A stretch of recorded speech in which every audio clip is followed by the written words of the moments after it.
Long hair maintain చేయడం నా వల్ల అవ్వట్లేదు. ఇంకా హెయిర్ కట్ చేయించుకుందామని సెలూన్కి అయితే వచ్చిన. ఎందుకు అవ్వట్లేదంటే యాక్సిడెంట్ తర్వాత నా జుట్టు బరువు మొయ్యలేకపోతుంది. నాకు యాక్సిడెంట్ అయింది హెడ్కే కాబట్టి హెడ్ బాత్ చేసినప్పుడల్లా హెడ్ఏక్ వస్తుంది. యాక్చువల్గా నేను యాక్సిడెంట్ అయినప్పుడే గుండు చేయించుకుందాం అనుకున్నా. ఎందుకంటే లైఫ్ కన్నా జుట్టు ఏమి ఎక్కువ ఇంపార్టెంట్ కాదు, జుట్టు అనేది ఇప్పుడు కాకపోతే రేపటి నాడు కూడా పెరుగుతుంది అని అనుకున్నా. కానీ చాలామంది ఉండి వద్దులే మళ్ళీ జుట్టు కట్ చేయించుకుంటే బాగోదు, క్యూర్ అయిపోతుంది అన్నారు. కానీ నేను గుండు కాకుండా హెయిర్ కట్ చేయించుకుందాం అనుకున్నా, కానీ అప్పుడు కుదరలేదు. ఫైనల్ ఈరోజు అయితే కుదిరిందనమాట. నేను వచ్చేసి బోరబండలో ఉన్న ఫ్యాషనిక్ యూనిసెక్స్ సెలూన్కి అయితే వచ్చినాను. అంటే నేను ఫస్ట్ టైం అనమాట ఇట్లా సెలూన్కి వచ్చి ఇట్లా ట్రీట్మెంట్ చేయించుకోవడం. కానీ ఎట్లుంటుందేమో అని భయపడ్డా, కానీ చాలా బాగా రిసీవ్ చేసుకొని వాళ్ళ టీం మొత్తం చాలా బాగా చేసినారు.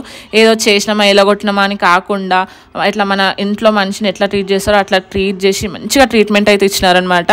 అంటే నేను హెయిర్ కట్తో పాటు స్పా కూడా చేసుకున్నాను. స్పా ఎందుకంటే యాక్సిడెంట్ అయినప్పుడు నాకు జుట్టులోనే బ్లడ్ అంతా ఉండిపోయిందనమాట. నేను ఒక 10 days దాకా వాష్ చేయలేను. దానివల్ల హెయిర్ అనేది మొత్తం డ్రై అయిపోయింది. ఇంకా నేను స్పా చేసుకున్న తర్వాత నాకు చాలా స్మూత్ ఇట్లా కండిషనింగ్గా అనిపించింది. నా హెయిర్ స్టైల్ బాగుందో లేదో కింద కామెంట్ చేయండి. మీకు కూడా ఇట్లాంటి హెయిర్ స్టైల్ కావాలంటే వాళ్ళ పేజ్ని కొలాబ్ చేస్తాను, ఒక్కసారి చెక్ చేయండి.